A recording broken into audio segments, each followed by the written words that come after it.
Ana talaafa laphee isaanii baay'ee kan laphee isaanii yeroo dhumaa cabdabee jechuudha. Dafee namaa gaddabee bu'anii ijoollee fi harmooliidha. Gooftaa keenya Yesuus Kiristoos yeroo inni gidiraa kana hundumaa harkuudhaaf jedhe guyyaa har'aa uummata eebbisee gara gidiraatti ce'aa jira. Gara dhiphinaatti, gara du'aatiitti. Kanaaf Kiristoos immoo biyya lafaa kana kan dhufee nu barsiisee fi akka nuti jireenya bara baraa argannuuf jedheeti malee akka nuti ittiin bannuuf miti jechuudha. Kanaaf Waaqayyo hunduma keenya wajjin haa ta'u. Ijoolleen nu waa'ee.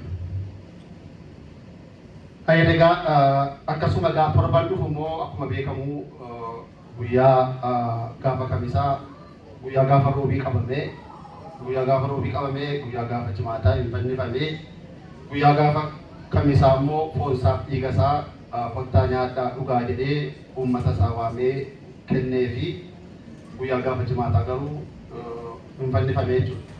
Kun egaa torban kun torban dhukkubbii isaanii jedhama. Isheenis bakka jirtanitti bakka bataskaanni jiruttis nufillee haalli mijataa mine bakka isinii danda'ametti sagadaa kadhadhaa Waaqayyo keessatti bu'aa. Guyyaan kun torban subaayee jechuudha. Waliin dubbisanii wal maaliin godhanii maal biddaan godhan jedhu akka dubbatamutti manni qulqullummaa innis kan waliin dubbinne kan waliin dhungannee fi gooftaa keenya Yesuus Kiristoosiin Yihudaanii harkaa waciitii keessaa fuudhee wajjin nyaatee garuu immoo dhungatee dabarsee jira.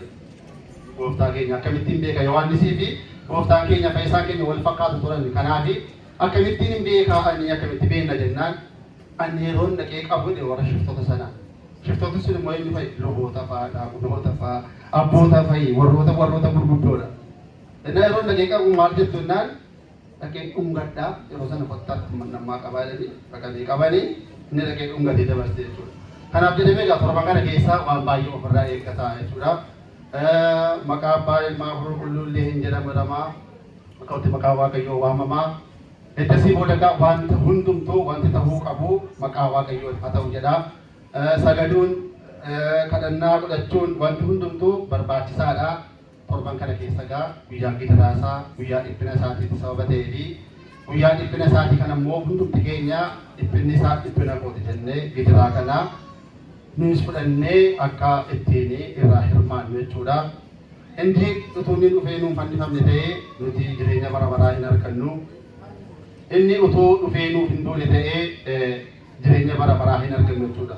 Sababa inni dhufee nuuf du'ee fi jireenya bara baraa argannee akka ittiin dhaaltuu mootummaa isaatii taanu taane jechuudha. Kanaaf biyyi keenya biyyi nuti jirru biyya darabaadha. Biyyi lafaa kuni biyya hammeenyaan guutameedha sababa ta'ee fi egaa amma kallattiidhumaan gara ijoolleettis dabarsa.